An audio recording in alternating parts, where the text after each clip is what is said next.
विक्रम और बेताल बहुत पुरानी बात है। धारा नगरी में गंधर्व सेन नाम का एक राजा राज करते थे। उसके 4 रानियां थीं। उनके 6 लड़के थे जो सब के सब बड़े ही चतुर और बलवान थे।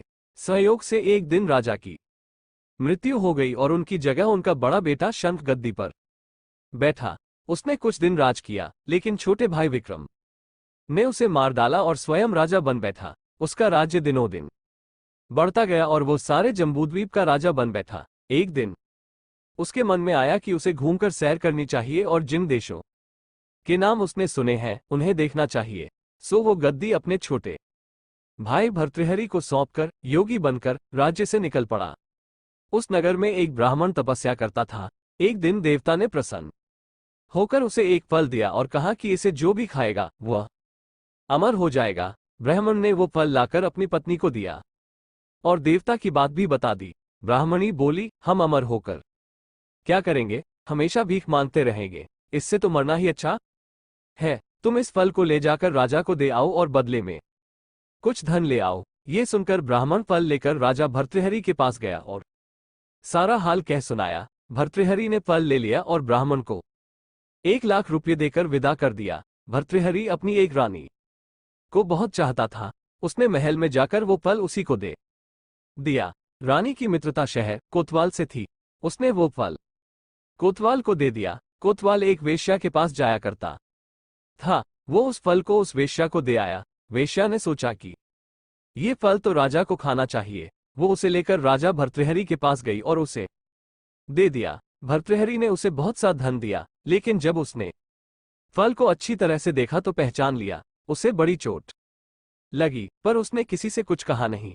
उसने महल में जाकर रानी से पूछा कि तुमने उस फल का क्या किया। रानी ने कहा, मैंने उसे खा लिया। राजा ने वो फल निकालकर दिखा दिया। रानी घबरा गई और उसने सारी बात सच सच कह दी। भर्तृहरि ने पता लगाया तो उसे पूरी बात ठीक ठीक मालूम हो गई। वो बहुत दुखी हुआ। उसने सोचा, ये दुनिया माया जाल है, इसमें अपना कोई नहीं। वो फल लेकर बाहर आया और उसे धुलवाकर स्वयं खा लिया। फिर राजपाट छोड़ योगी का भेष बना जंगल में तपस्या करने चला गया। भर्तृहरि के जंगल में चले जाने से विक्रम की गद्दी सूनी हो गई। जब राजा इंद्र को ये समाचार मिला तो उन्होंने एक देव को धारा नगरी की रखवाली के लिए भेज दिया। वो रात दिन वहीं रहने लगा।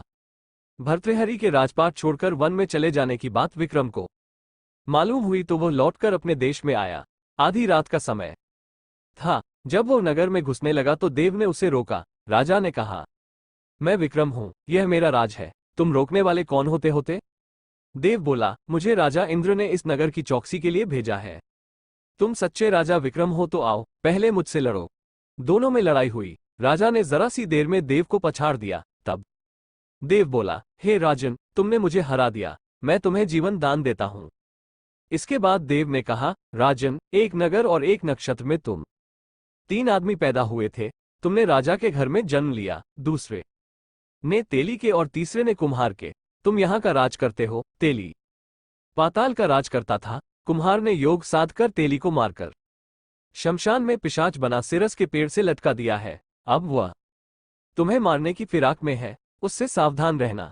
इतना कहकर देव चला गया और राजा महल में आ गया। राजा को वापस आया देख सबको बड़ी खुशी हुई। नगर में आनंद मनाया गया। राजा फिर राज करने लगा। एक दिन की बात है कि शांतिशील नाम का एक योगी राजा के पास दरबार में आया और उसे एक फल देकर चला गया। राजा को आशंका हुई कि देव ने जिस आदमी को बताया था, कहीं यह वही तो नहीं है। ये सोच उसने फल नहीं खाया, भंडारी को दे दिया। योगी आता और राजा को एक फल दे जाता। संयोग से एक दिन राजा अपना अस्तबल देखने गया था। योगी वहीं पहुंच और फल राजा के हाथ में दे दिया। राजा ने उसे उछाला तो वो हाथ से छूटकर धरती पर गिर पड़ा। उसी समय एक बंदर ने झपटकर उसे उठा लिया और तोड़ डाला। उसमें से एक लाल निकला, जिसकी चमक से सबकी आंखें चौंधिया गईं। राजा को बड़ा अचरज हुआ।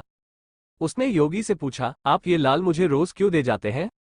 योगी ने जवाब दिया, महाराज, राजा, गुरु, ज्योतिषी, वैद्य और बेटी, इनके घर कभी खाली हाथ नहीं जाना चाहिए। राजा ने भंडारी को बुलाकर पीछे के सब फल मंगवाए। तुड़वाने पर सब में से एक एक लाल निकला। इतने लाल देखकर राजा को बड़ा हर्ष हुआ। उसने जौहरी को बुलवाकर उनका मूल्य पूछा। जौहरी बोला, महाराज, ये लाल इतने कीमती है कि इनका मोल करोड़ों रुपयों में भी नहीं आंका जा सकता। एक एक लाल एक एक राज्य के बराबर है। ये सुनकर राजा योगी का हाथ पकड़कर गद्दी पर ले गया। बोला, योगी राज, आप सुनी हुई बुरी बातें दूसरों के सामने नहीं कही जाती।